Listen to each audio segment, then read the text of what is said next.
नमस्कार दोस्तों, आज के वीडियो में मैं पाकिस्तान और सऊदी अरब के बीच 17 सितंबर को हुए रणनीतिक म्यूचुअल डिफेंस एग्रीमेंट के बारे में बात करूंगा।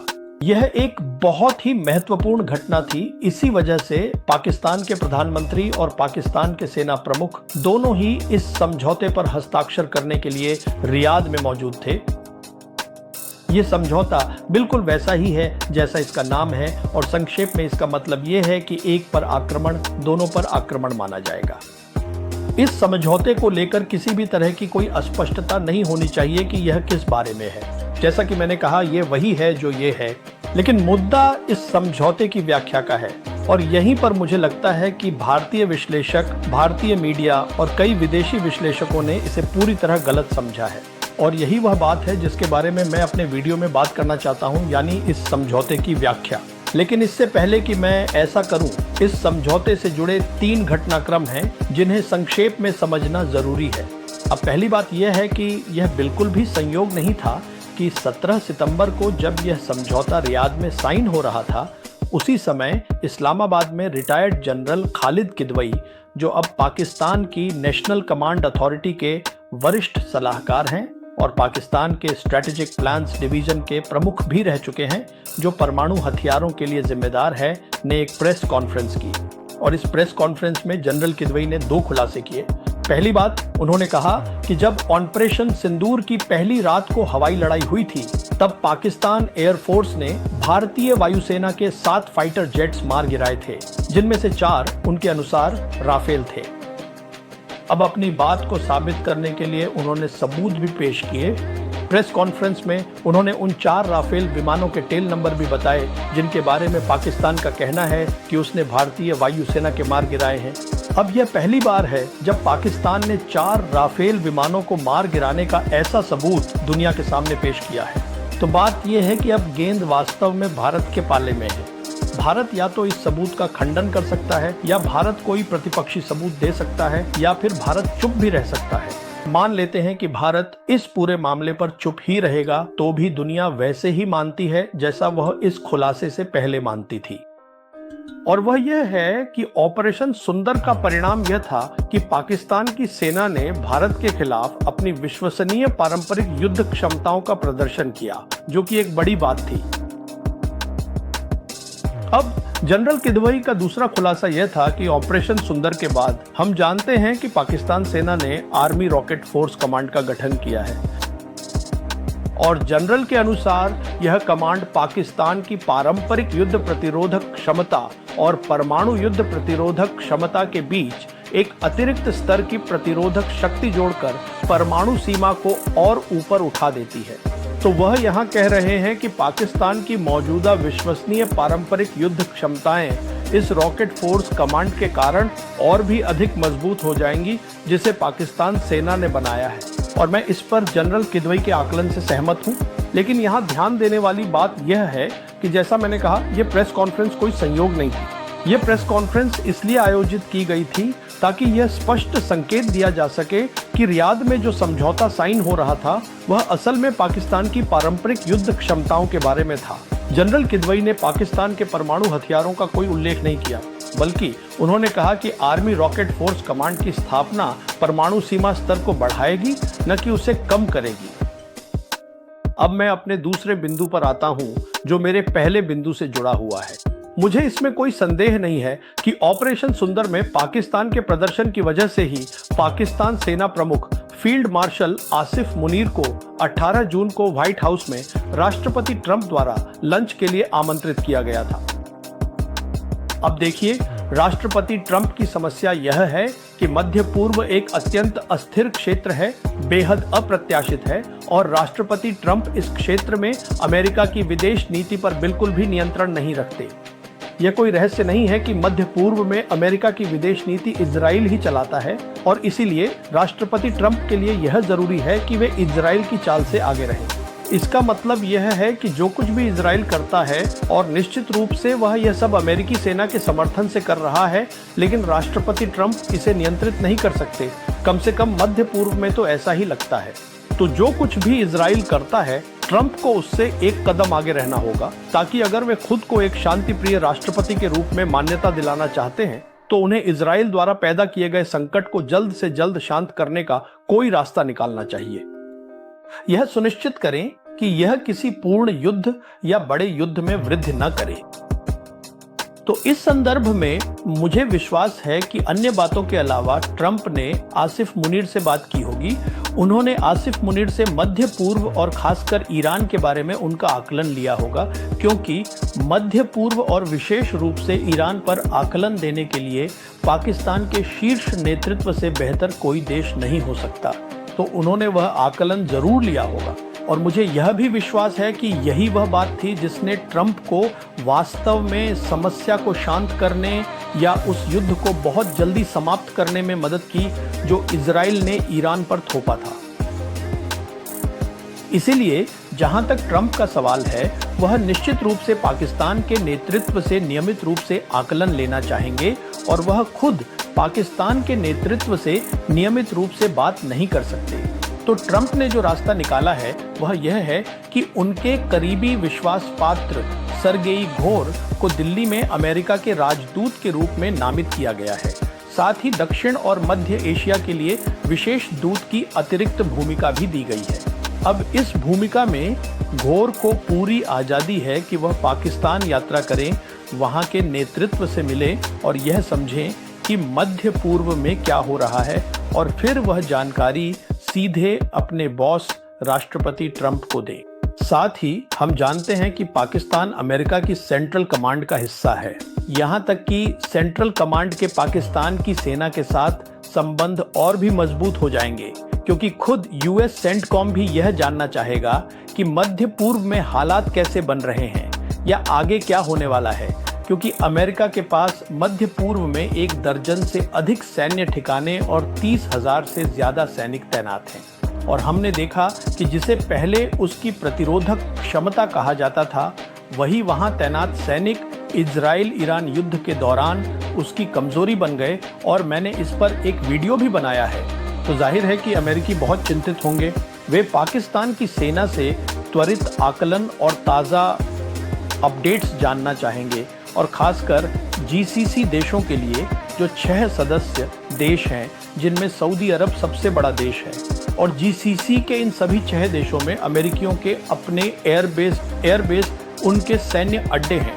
और जहां तक कतर की बात है, अमेरिकियों का सेंटकॉम का एडवांस्ड हेडक्वार्टर कतर में है। दूसरे शब्दों में कहें तो जीसीसी के ये सभी 6 देश अब तक अमेरिकी सुरक्षा पर निर्भर हैं। लेकिन जाहिर है वे यह भी देख रहे होंगे कि ट्रंप अपने मध्य पूर्व की विदेश नीति पर नियंत्रण में नहीं है और इजरायली बेकाबू हो गए हैं। वे मध्य पूर्व में पूरी तरह उन्मादी हो गए हैं और वे एक के बाद एक देश पर हमला कर रहे हैं। तो वे ये सुनिश्चित नहीं कर सकते कि अमेरिकी उन्हें कितनी सुरक्षा प्रदान कर सकते हैं, लेकिन इस विषय पर थोड़ी देर बाद और बात करेंगे। लेकिन यहाँ जो बात कहनी है वह ये है कि जहाँ तक पाकिस्तान का सवाल है, पाकिस्तान और अमेरिका के बीच आज एक रणनीतिक संबंध है। इसी वजह से राजनीतिक स्तर पर भी और सैन्य स्तर पर भी अमेरिकी लगातार पाकिस्तानियों की सलाह, राय और आकलन चाहते हैं। तो यह एक रणनीतिक संबंध है जो बनाया गया है और यह सब ऑन ऑपरेशन सिंदूर की वजह से है। अब जहां तक चीन का सवाल है, चीन को बिल्कुल भी कोई समस्या नहीं होगी अगर पाकिस्तान की ओर से अमेरिकियों को अच्छे आकलन दिए जाएं। क्यों? क्योंकि खुद चीनी भी मध्य पूर्व में शांति चाहते हैं। उन्होंने वहां बहुत निवेश किया है।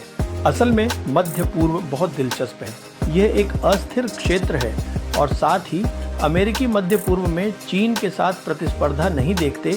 यही कारण है कि अमेरिका ने व्यापार, बुनियादी ढांचा निर्माण, ऊर्जा संक्रमण में चीन की बढ़ती भूमिका को चुनौती नहीं दी है। अब मैं विशेष रूप से सऊदी अरब की बात कर रहा हूं, उस समझौते के संदर्भ में जो हस्ताक्षरित हुआ है। तो अमेरिकियों को चीन की बढ़ती भूमिका से कोई समस्या नहीं है, क्योंकि जिन क्षेत्रों की मैंने अभी बात की उनमें उनका चीन से कोई मुकाबला नहीं है, इसलिए वे वहां से दूर ही रहते हैं। और जहां तक चीन का सवाल है, चीन ने कभी भी मध्य पूर्व में अमेरिका के प्रभुत्व और सुरक्षा को चुनौती नहीं दी है। चीन एकमात्र महाशक्ति है जिसकी मध्य पूर्व में एक भी सैन्य छावनी नहीं है और वहां उसकी कोई भी सेना नहीं है। तो यहाँ कोई हितों का टकराव नहीं है। तो जहाँ तक इसके अलावा जहाँ तक चीन का सवाल है, चीन ने कुछ सकारात्मक काम किए हैं। उदाहरण के लिए हमने देखा कि चीनियों ने ईरानियों और सऊदियों को बीजिंग में मेल मिलाप के लिए एक साथ लाया और चीनियों ने 14 फिलिस्तीनी समूहों को भी बीजिंग में एक साथ लाया। तो ये सब क्षेत्र में स्थिरता में योगदान देता है और जाहिर है कि ट्रंप इससे नाखुश नहीं हो सकते जो चीनी लोगों ने किया है। जहां तक सऊदी लोगों की बात है, आज के सऊदी लोग महत्वाकांक्षी हैं। उनके पास 2030 का एक विजन प्लान है जिसमें वे यह देख रहे हैं, वे समझते हैं कि तेल हमेशा के लिए नहीं रहेगा, इसलिए वे पुनः औद्योगिकरण की ओर देख रहे हैं। वे नई उम्र की तकनीकों के आगमन की ओर देख रहे हैं और निश्चित रूप से जहां तक तकनीकों की बात है, अभी नहीं, लेकिन मेरी राय में जल्द ही तकनीकों में प्रतिस्पर्धा होगी, न केवल सऊदी अरब के लिए बल्कि जीसीसी के सभी 6 सदस्य देशों के लिए, अमेरिका और चीन के बीच। लेकिन यह एक पूरी तरह से अलग विषय है। तो यहाँ मुद्दा ये है कि सऊदी लोग अब तक सुरक्षा के लिए अमेरिकियों को चाहते थे और वे चीनियों को चाहते हैं, क्योंकि अन्य बातों के अलावा चीन उनका सबसे बड़ा तेल बाजार है और वे रूसियों को चाहते हैं क्योंकि रूस ओपेक का सबसे महत्वपूर्ण साझेदार है। ये कहने के बाद आदर्श रूप से सऊदी अरब इन सभी महाशक्तियों से स्वतंत्र होना चाहेगा, लेकिन स्पष्ट रूप से यह संभव नहीं है। अब सुरक्षा के मुद्दे पर आते हैं। जैसा कि मैंने कहा, सऊदी अरब और सभी जीसीसी देश अब इस बात को लेकर आश्वस्त नहीं हैं कि अमेरिकी कितनी सुरक्षा प्रदान कर सकते हैं, और हम जानते हैं कि सऊदी और पाकिस्तानी के बीच लंबे समय से रक्षा सहयोग रहा है। मुझे इसकी विस्तार से चर्चा करने की आवश्यकता नहीं है। हम जानते हैं कि पाकिस्तानी सेना, सैन्य बल, उन्होंने सऊदी सेना, सऊदी वायुसेना को प्रशिक्षण दिया है। तो ये एक लंबी कहानी है जो इनके बीच चलती आ रही है। जहां तक रक्षा का सवाल है, इन दोनों देशों पाकिस्तान और सऊदी अरब के बीच, अब सवाल यह है कि यह समझौता क्यों जरूरी था। मेरे आकलन में यह जरूरी था और इस समझौते को लेकर गंभीर बातचीत शायद तब शुरू हुई होगी जब 13 जून को इजरायल ने ईरान पर हमला किया था। उस समय सऊदी अरब के लिए यह काफी हो गया था और उन्होंने इस समझौते के लिए पाकिस्तानियों के साथ गंभीर सौदेबाजी शुरू कर दी होगी। अब ये समझौता यहाँ तक कि राष्ट्रपति ट्रंप को भी इससे कोई समस्या नहीं होगी। अगर पाकिस्तानी सऊदी अरब को इजराइल के खिलाफ पारंपरिक युद्ध के लिए प्रतिरोधक क्षमता प्रदान कर सकते हैं, तो ट्रंप इससे नाखुश नहीं हो सकते, क्योंकि वे क्षेत्र में किसी भी तरह की बढ़ोतरी नहीं चाहते। तो एक तरह से अगर वे खुद कुछ नहीं कर सकते तो पाकिस्तानी करने दें। खैर, जैसा कि मैंने कहा, अब पाकिस्तान के अमेरिका के साथ रणनीतिक संबंध है। तो मेरे आकलन में ये सभी महत्वपूर्ण बिंदु इसी तरह एक दूसरे से आपस में जुड़ते हैं। इसलिए यह गंभीर बातचीत इस समझौते को लेकर कम से कम 2-3 महीनों से चल रही है। तो जब हम ये पृष्ठभूमि समझ लेते हैं, अब मैं व्याख्या पर आता हूँ और यहाँ व्याख्या में 3 बिंदु दूंगा। पहला ये है कि पाकिस्तान और सऊदी अरब के बीच जो यह समझौता हुआ है, यह पाकिस्तान के परमाणु हथियारों के बारे में नहीं है। यह समझौता पाकिस्तान द्वारा सऊदी अरब को परमाणु सुरक्षा छतरी देने के बारे में नहीं है, जैसा कि कई विश्लेषक कह रहे हैं। क्योंकि कृपया देखें कि जनरल किदवई ने क्या कहा था और उन्होंने 17 सितंबर को प्रेस कॉन्फ्रेंस क्यों की थी। देखिए, मैं पाकिस्तान के रक्षा मंत्री की बातों की बजाय जनरल किदवई की बातों को ज़्यादा गंभीरता से लूँगा, क्योंकि रक्षा मंत्री एक राजनेता हैं और जाहिर है कि वे सैन्य मामलों को उतना अच्छी तरह नहीं जानते होंगे। तो मेरे लिए यह बिल्कुल स्पष्ट है कि इसका परमाणु हथियारों से कोई लेना देना नहीं है। यह पाकिस्तान की पारंपरिक युद्ध क्षमताओं और विश्वसनीय पारंपरिक प्रतिरोधक क्षमता से जुड़ा है, जिसे जनरल किदवई के अनुसार Pakistan army rocket force command की स्थापना से और भी मजबूत किया जाएगा। तो ये पहली बात है। दूसरी बात यह है कि पिछले हफ्ते मैं चीन में था और मैं वहाँ 12वें बीजिंग शांगशांग फोरम में भाग लेने गया था। अब यह चीन के कैलेंडर में एक बहुत ही महत्वपूर्ण वार्षिक कार्यक्रम है और इसका आयोजन चीनी राष्ट्रीय रक्षा मंत्रालय द्वारा किया जाता है। और इस बार इसमें लगभग 100 सरकार प्रमुख, वरिष्ठ सैन्य नेता और दुनिया भर के विद्वान शामिल हुए थे। और इस फोरम के इस विशेष सत्र में वे जिस मुख्य मुद्दे पर चर्चा कर रहे थे वह था एशिया प्रशांत क्षेत्र में शांति और स्थिरता कैसे लाई जाए। मैं यहाँ इस पर ज़्यादा विस्तार से नहीं जाऊँगा, बस इतना कहूँगा कि मैंने अपने पहले के वीडियो में भी कहा है कि इस सदी में जो कुछ हो रहा है उस पर चीनी दृष्टिकोण रूस के दृष्टिकोण से मेल खाता है, और ये पूरी तरह से अलग है उस सोच से जैसी पश्चिमी देश, अमेरिकी और यहाँ तक कि भारतीय भी सोचते हैं। वे लोग शून्य योग खेल की तरह सोचते हैं। ये लोग सोचते हैं कि यह संभव है कि सभी एक साथ अस्तित्व में रह सकते हैं। यहाँ जीत की संभावना है, यानी सभी जीत सकते हैं। तो यहाँ जो बात कहनी है वह ये है कि इस मंच पर 17 तारीख को जब मैं इसमें शामिल हुआ था, उसी समय ये समझौता साइन किया गया था। तो मुझे ये अच्छा अवसर मिला कि मैं कई चीनी विद्वानों से बात कर सकूं, जिनमें PLI के साथ साथ नागरिक पक्ष के लोग भी शामिल थे, और उन सभी ने बहुत स्पष्ट रूप से कहा कि चीन भारत के साथ सामान्य संबंध चाहता है। मेरे लिए ये बात बिल्कुल स्पष्ट थी कि यही वे चाहते हैं। फिर वहाँ एक पाकिस्तानी प्रतिनिधि मंडल भी था।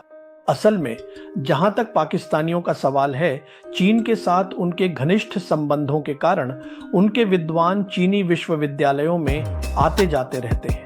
तो इस मंच पर कुछ अच्छे लोग मौजूद थे। मैं उनसे बातचीत कर सका और उनमें से हर एक ने मुझे बिना किसी अस्पष्टता के बहुत स्पष्ट रूप से बताया कि पाकिस्तान भारत के साथ शांति और सामान्य संबंध चाहता है। हर किसी ने मुझे यही बात बताई। लेकिन सवाल ये है कि जो ये प्रॉक्सी वॉर चल रही है उसका क्या? देखिए, सबसे पहले जैसा कि मैंने बार बार कहा है, यह प्रॉक्सी वॉर एक सैन्य मुद्दा है, और पिछले 35 वर्षों से जब 1990 में जम्मू और कश्मीर में समस्या शुरू हुई थी, भारतीय सैन्य नेतृत्व लगातार सुस्त रहा है और वे विश्वसनीय पारंपरिक युद्ध लड़ने की क्षमताएं विकसित करने में असफल रहे हैं। और इसी का नतीजा है कि यह प्रॉक्सी वॉर जारी रहती है। और जहां तक पाकिस्तान का सवाल है, ये सब ग्रे जोन क्षेत्र है, और वे ऐसा इसलिए करते हैं क्योंकि वे चाहते हैं कि भारत और पाकिस्तान औपचारिक या अनौपचारिक रूप से एक टेबल पर आएं और अपने मुख्य मुद्दों पर बात करें, दोनों पक्ष बातचीत करें। ऐसा नहीं है कि वे कल ही कश्मीर समाधान की उम्मीद कर रहे हैं, लेकिन वे चाहते हैं कि बातचीत शुरू हो और साथ ही रिश्ते सामान्य हों। तो मेरा कहने का मतलब ये है कि मैंने चीनियों और पाकिस्तानियों से यही सुना है कि दोनों भारत के साथ सामान्य संबंध चाहते हैं। दूसरे शब्दों में, जहां तक इस समझौते का सवाल है, मैं पूरी तरह स्पष्ट हूं कि न तो चीन और न ही पाकिस्तान भारत और सऊदी अरब के बीच की रणनीतिक साझेदारी को खतरे में डालने, नष्ट करने या नुकसान पहुंचाने के लिए कुछ भी करेंगे। वे इससे दूर ही रहेंगे। अब मेरी तीसरी बात यह है कि बहुत से लोगों ने कहा है कि यह एक समझौता है जो रियाद में साइन किया गया था। यह कोई संधि या समझौता पत्र नहीं है, इसलिए यह कानूनी रूप से बाध्यकारी नहीं है, और वे सही हैं। लेकिन मेरी बात यह है कि जब हम एक सैन्य समझौते की बात कर रहे हैं जो दोनों पक्षों के लिए महत्वपूर्ण है, तो दोनों पक्ष अपनी पूरी कोशिश करेंगे, क्योंकि दोनों ही पक्ष परिणाम चाहते हैं। दोनों पक्ष चाहते हैं कि उनके संबंधों में आपसी विश्वास और मजबूत हो। तो जहां तक मेरा सवाल है, मैं कानूनी पहलू को छोड़कर संधि और समझौते में ज़्यादा फर्क नहीं देखता, क्योंकि जैसा कि मैंने कहा, इस समझौते में दोनों पक्षों की भागीदारी बहुत बड़ी होगी। और जैसे ही समझौते पर हस्ताक्षर हुए, रिपोर्ट आई कि सऊदी अरब ने तुरंत ईरानियों को भी इस समझौते के बारे में सूचित कर दिया कि यह समझौता किस बारे में है। और जैसा कि मैंने कहा, ईरानियों के लिए यह निश्चित रूप से खुशी की बात होगी, क्योंकि ईरान और सऊदी अरब ने बीजिंग में चीनी मध्यस्थता के साथ अपने संबंधों में सुधार किया है। तो अब मुद्दा ये है, ईरानियों को इस समझौते से कोई समस्या नहीं है। सऊदी इस समझौते का स्वागत करते हैं। अमेरिकियों को भी एक तरह से खुशी है कि यह हुआ, ताकि ट्रंप को सीधे तौर पर कोई कार्रवाई न करनी पड़े, या कोई ऐसी कार्रवाई जो वे इजरायलियों के खिलाफ नहीं कर सकते। चीनी खुश हैं क्योंकि यह शांति लाता है और शांति से भी बढ़कर है।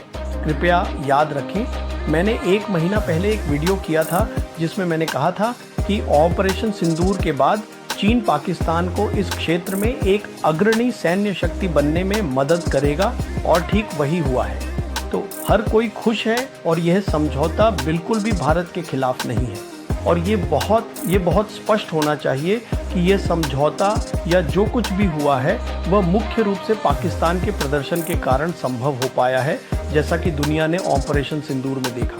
बहुत बहुत धन्यवाद।